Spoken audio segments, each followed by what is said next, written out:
Hey, how's it going?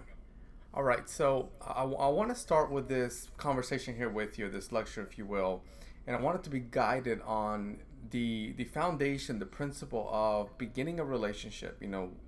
What that entails, right? So kind of step back with me. I want you to think about your relationship, whether you are dating, you're married, and think about what skills you have. Where did you learn these skills? Where did you learn to be a good boyfriend, a good husband, a good partner? Where did you learn to listen appropriately? Where did you learn to provide your partner with feedback? Who are your role models? What type of guides did you have? Sometimes we're in a relationship and you may step back and say, okay, um, I think I'm doing things the way my dad used to do things, right? So we have like either this conscious or this subconscious guidance, if you will. Or you step back and you think to yourself, yeah, I read a few books, right? I read the Gary Chapman Five Love Languages book, or I've seen some webinars or some presentations. Or you know what? I've got a really good married couple. I'm friends with them, and I see the way that they interact with each other. I see how he looks at her, how she looks at him, etc. And that's where my guidance comes in from. That's what I'm picking up. Now let's step back again, and I think this is really how it unfolds. We go into a relationship and we find ourselves guessing. We find ourselves engaging in trial and error. We find ourselves acting and behaving in ways that we were provided through our development, models that we have, guides that we have had, such as our parents or books or whoever it may be, right? And we engage in a relationship, and then some of us, of course, we do what's taking place right here, right? We're working with somebody in the clinical area, whether it's a relationship coach or you're actually in the office working with this person, right? So we have all of these mini foundations, right? All of these guys that push us in and allow us to be in a relationship. Cool. So then you're in your relationship and you find out that you're having issues, right? In some facets, you and your partner are connecting, right? You are listening to her, you're providing maybe the appropriate type of support, the appropriate type of kindness, but issues are going on. And I think this is where we have to be kind to each other. And I'm putting a strong fist to it. I do think that we need to be kind, sympathetic, empathetic, understanding. We need to be able to step back, as partners in our relationship and say, you know what? It's okay that things are not going in the direction that we thought they should go in. It's okay that we're making mistakes. It's okay that, I messed up here or I screwed up there. Now, I'm not saying here that I want you to continue these type of behaviors. No, no, no. What I'm saying is that if we acknowledge that, and I forget who the poet was, but if we acknowledge that we do the best that we can with the skills and knowledge that we have at the time, that we do the best we can with the insight, the guidance that we have utilized in our past, and we do that in our present, then that's going to give a certain result. From that point, we're able to grow and work together, right? So kind of stepping back again, looking at your relationship, looking at yourself and your partner, sitting down with each other and having this conversation, being able to say, you know what, we've messed up. Accountability from your end, accountability from my end, issues have taken place.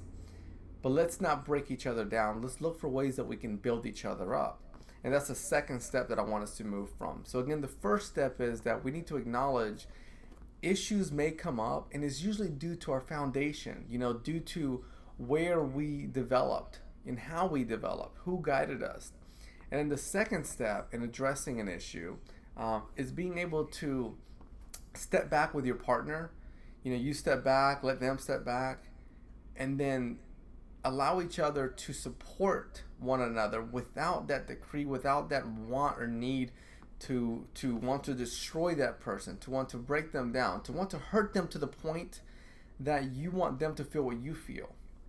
Because at the end of the day, if you're feeling down, if you're feeling, in a really negative mood, hurt, we don't want this on someone else. Initially, you may feel that. And I think a lot of us relate to that. Initially, we feel hurt, betrayed, not supported in the way that we want to be supported in. So we think to ourselves that if I do this to you, if I treat you in this manner that you're treating me, maybe you'll click, right? Maybe you'll wake up and you do things a little bit differently. But it does not work that way. Instead, we want to be able to be kind, be supportive, nurturing. We want to be able to say, hey, yes, we've made mistakes, but how can we build each other up? How can we fall down and stand back up together where you're leaning on me and I'm leaning on you so that we're able to move forward? And to do that, I do think that we have to let some of these walls down, that defensiveness down, that need to attack. I'll share a quick story with you to really let you know how this makes sense in a narrative style, if you will. I worked with a couple a while back, and it's the first session, right? So if you ever done any kind of counseling, you know that you come in with this first session, you fill in a lot of paperwork and that type of detail. So we're sitting in the office together, and I'm sitting back in my chair. My chair is the one back there, right? So typically my clients will sit over here on this side. I know you can't see that, but we're facing each other. They're next to each other, and they're facing me. And right away, I'm looking and I'm reading nonverbal language. Nonverbal language meaning tension here in the face. And I see one of the partners with tension right here. I see that they're biting something inside their mouth. Maybe they're tightening their jaw. Maybe they're biting their lip. And usually these are these nonverbal languages that display some sort of tension. And then the other partner, I'm reading signs of, I don't know if I should be here due to, and this, the reason I'm reading this is due to the lack of eye contact, moving around kind of like this, if you will. And then we get started. And through the conversation, I ask them, what's going on? What's happening in your relationship that has led to this point?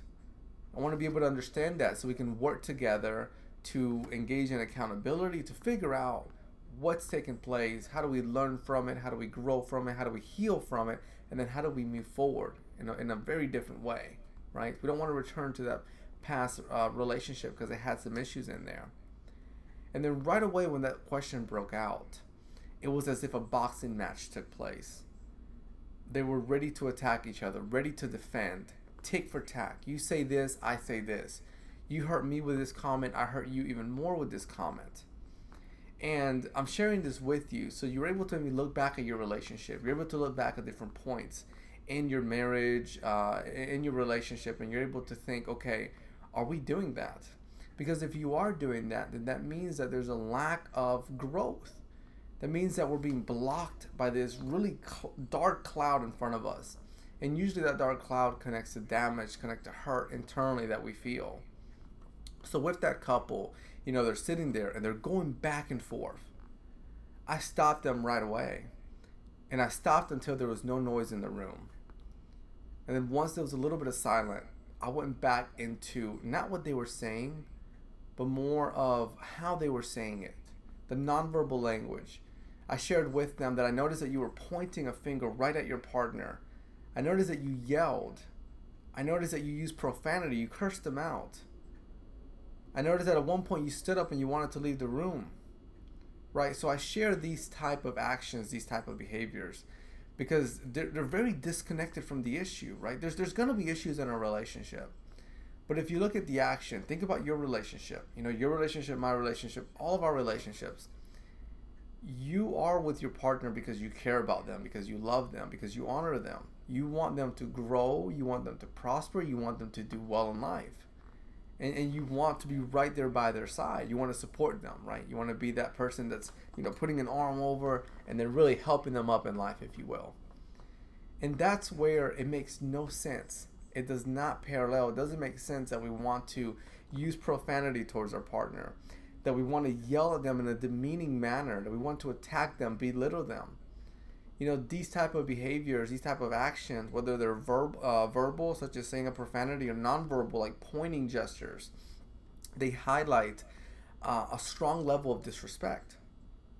And then what takes place typically, something very common, right? It's common not just in relationships, but in interactions in general, is that whenever someone is speaking to us in that manner, whenever someone's yelling at us, their tone escalates to a point that we feel disrespected. They point a finger at us where we feel that we're being talked down to.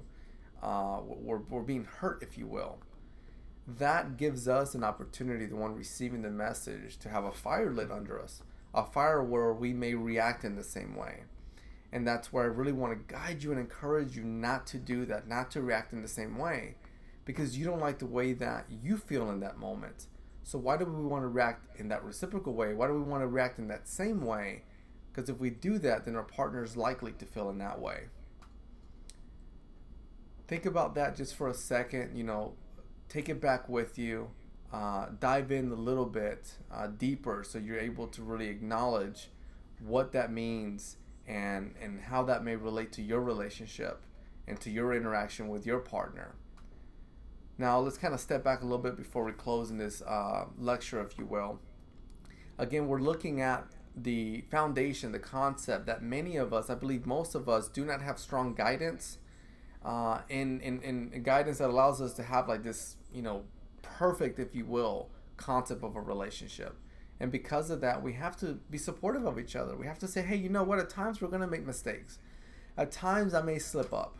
It's not that, I'm sharing this with you because these are going to be consistent patterns. I'm sharing this with you because I want to be able to learn how you and I together as a unit can work to address these issues, address these behaviors, and move forward in life together. The second area that we talked about connected to that verbal and nonverbal language, being able to be kind and be supportive to each other, not break each other down. And then I shared with you that story of that couple that I worked with, where you're able to notice that because of that intensity, right, that escalation of wanting to attack, wanting to go tick for tack, you say this or I say something even stronger, it guides these two individuals, this couple, this relationship, into a very toxic place. And instead we want to look at how do we not do that? How do we keep our calm, keep our cool?